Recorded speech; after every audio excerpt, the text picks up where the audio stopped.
2021년 초 결혼 3년 차인 김현규 씨 부부는 전세 시세를 확인하기 위해 부동산에 들렀습니다.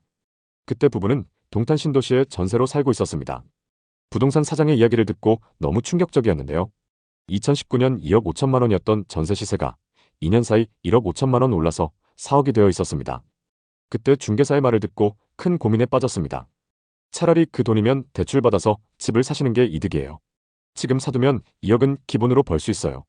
남편 현규 씨는 순간 귀가 솔깃했습니다. 당시 서울 강남권 아파트는 매일 신고가를 기록했고 동탄의 아파트들도 10억을 넘던 시기였죠. 그런데 현규 씨 부부가 전세로 거주하던 목동의 아파트 매매 시세는 아직 7억 중반이었습니다. 부부는 급매물로 나왔다는 집을 보러 갔습니다. 전세로 살던 집의 바로 옆동이었고 층수는 더 높았습니다. 중개사는 말했습니다. 처음에 7억 7천만 원에 나온 건데 집 주인이 급해서 7억 5천만 원까지 낮췄어요. 부부는 주말까지 고민하기로 하고 집으로 돌아왔습니다. 그 주 주말 부동산에 다시 연락해서 집을 한 번 더 보고 싶다고 말했습니다.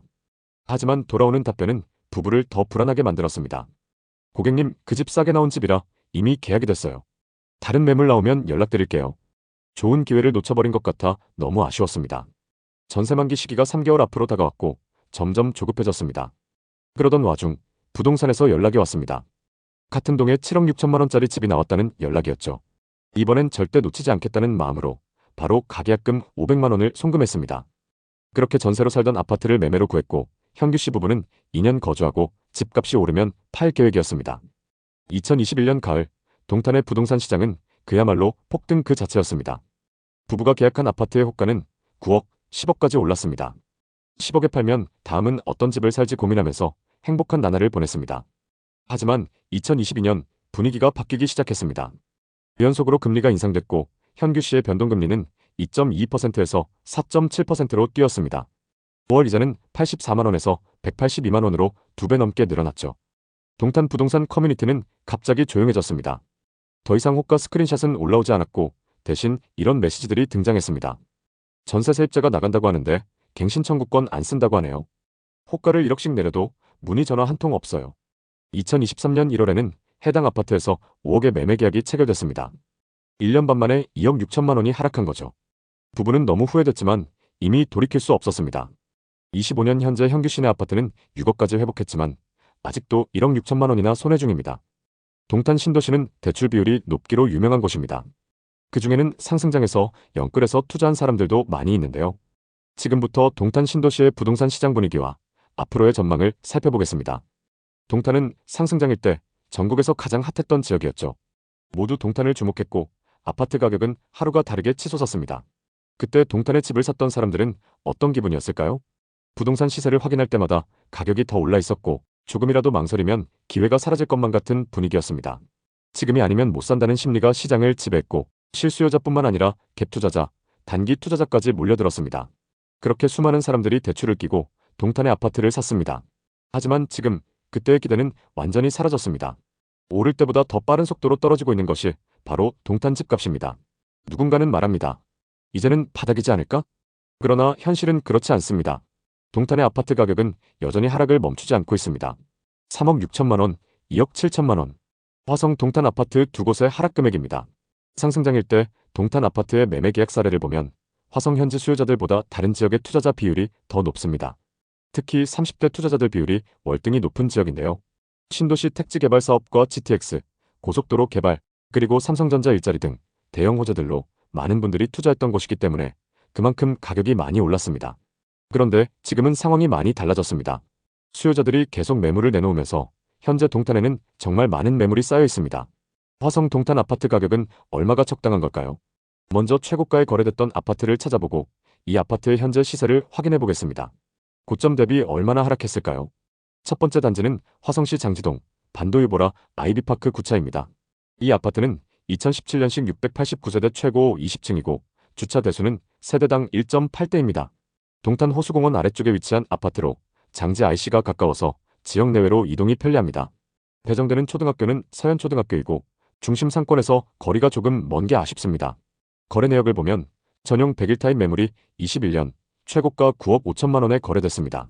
100일 타입의 분양가는 4억 2천만 원이었고 상승장일 때 분양가에 비해서 5억 이상 상승했습니다. 현재 시세는 어떨까요? 최근 거래된 이력을 보면 13층 매물이 6억 8천만 원에 거래됐습니다. 최고가 매물과 층수도 거의 비슷한데도 고점 대비 2억 7천만 원이나 하락했습니다. 정말 이 정도로 하락한 걸까요? 2021년 12월 매매 계약이 진행됐습니다. 매물은 레이크 반도유보라 3403동 202호입니다. 전용 100일 타입 기준 매매가 9억 5천만 원으로 이 아파트에서 가장 최고가에 거래됐습니다. 화성에 거주하는 투자자가 상승장 끝물에 매수했는데요. 최고가 매물과 6억 8천만 원에 거래된 매물은 같은 타입이고 최근 거래된 매물이 더 고층입니다. 타입도 동일하고 층수도 더 고층인데 무려 2억 7천만 원이나 하락했습니다. 화성에 거주하는 분이 투자했는데 고점 대비 많이 하락해서 회복하려면 시간이 꽤 걸릴 것 같습니다. 다음은 동탄 대장 아파트 중 한 곳입니다. 화성시 청계동에 위치한 시범 우남 퍼스트빌입니다. 이 아파트의 84타입 분양가는 3억 3천만 원이었는데요. 최고가와 최근 거래 가격은 어떤지 살펴보겠습니다. 2015년식 1442세대로 동탄역과 가까운 만큼 전세나 월세 수요가 꾸준합니다. 롯데백화점과 역세권 상권이 인접해 있고 배정되는 초등학교는 아인초등학교입니다. 최고가에 거래된 매물은 시범 우남 퍼스트빌 902동 1101호입니다. 84타입 매매가 14억 4천만 원으로 이 아파트에서 가장 최고가에 거래됐습니다. 소유자 현황을 보면 실거주 목적으로 매수한 걸 볼 수 있습니다. 그럼 현재 시세는 어떤지 확인해 보겠습니다. 11층 매물이 최고가 14억 4천만 원에 거래됐고 최근 33층 매물이 10억 8천만 원에 거래됐습니다. 최고가에 거래된 매물보다 고층 매물인데요. 최고가 대비 무려 3억 6천만 원 하락했습니다. 거래 내역을 자세히 한번 살펴보겠습니다. 우선 최고가 14억 4천만 원에 거래됐던 매물은 이 아파트의 84 A타입 매물입니다. 그리고 최근 10억 8천만 원에 거래된 매물은 84 B타입 매물입니다. 이 아파트의 84타입은 타입별로 금액 차이가 꽤 크게 납니다. 84 A타입의 최근 시세는 11억부터 11억 5천만 원 선입니다. 그리고 84 B타입의 최근 시세는 10억 5천만 원부터 11억 선입니다. 두 타입이 5천만 원가량 차이 나는데요. 매물로 나와 있는 호가를 한번 확인해 보겠습니다. 현재 A타입 고층 매물이 11억 7천만 원부터 나와 있습니다. 또 B타입 고층 매물은 11억, 그리고 탑층 매물은 11억 3천만 원에 나와 있습니다. 고층 매물도 최고가 대비 3억가량 낮게 매물로 나와 있는 상황입니다. 가장 많이 하락한 아파트를 보신 후에는 이 지역의 분양 아파트 시세를 파악해 보셔야 합니다. 분양 아파트는 시세 반영이 빠르기 때문에 지역의 분위기를 파악하기 위해서는 꼭 확인하셔야 합니다. 그럼 이제 화성 동탄의 분양 아파트 분위기를 살펴보겠습니다. 동탄 신도시에 위치한 중흥 S클래스를 보겠습니다. 83제곱미터 기준 감정평가 금액이 6억 5천만 원이 나왔습니다. 바로 옆 서이스타일스 감평가가 4억 8천만 원이었기 때문에 말이 많은데요. 건설사에서는 감평액대로 분양해도 전혀 문제가 없지만 임차인들을 고려해서 5억 3,500만 원에 분양 결정했다고 발표했습니다.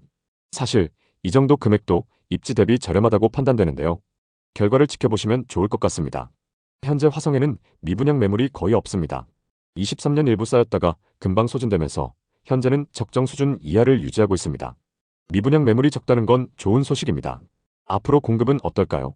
화성에는 2021년부터 계속 공급 물량이 많았습니다. 25년까지도 많은 신축 아파트들이 공급될 예정인데요. 이 중 상당수가 화성 봉담과 신동에 집중되어 있어서 동탄 중심부에는 큰 영향을 주지 못할 것 같네요. 다만 현재 동탄에는 기존 아파트들의 매물이 너무 많이 쌓여 있습니다. 오산동, 청계동, 산척동에만 누적된 매물이 3,000개가 넘습니다. 이렇게 기존 매물이 많이 쌓이고 있는 건 좋지 않은 현상이긴 한데요. 전반적인 전세와 매매 가격 지수를 보겠습니다. 매매 지수를 보면 변화가 크진 않지만 조금씩 상승 전환을 하고 있고 전세 가격 지수는 매매 지수보다 상승폭이 큰 상황입니다. 화성에서도 입지가 좋은 동탄 중심지 아파트들의 전세 가격 상승이 그대로 전세 지수로 보여지고 있습니다. 동탄 이신도시는 화성 중에서도 가격 상승폭이 가장 높았던 지역입니다. 특히 동탄역 인근 대장 아파트들은 GTX 개통과 역세권 인프라로 많이 주목받았습니다. 그만큼 화성의 지역 거주자들 뿐만 아니라 외지인 투자자들도 많이 투자했던 곳인데요. 현재 동탄 중심부의 신축, 준신축 아파트 시세를 보면 전세 가격이 급격히 상승하면서 매매가가 조금만 저렴하게 나오면 바로바로 계약이 되고 있습니다. 하지만 동탄 신도시 전체적으로 매물이 많이 쌓이고 있는 만큼 입지와 수요를 잘 따져가면서 보시는 게 좋을 것 같습니다. 끝까지 시청해주셔서 감사합니다. 다음 편엔 더 알찬 내용으로 찾아뵙겠습니다. 여러분 모두 부자 되시는 그날까지 좋은 정보 전달드리겠습니다. 오늘 영상이 도움되셨다면 구독, 좋아요 부탁드립니다. 감사합니다.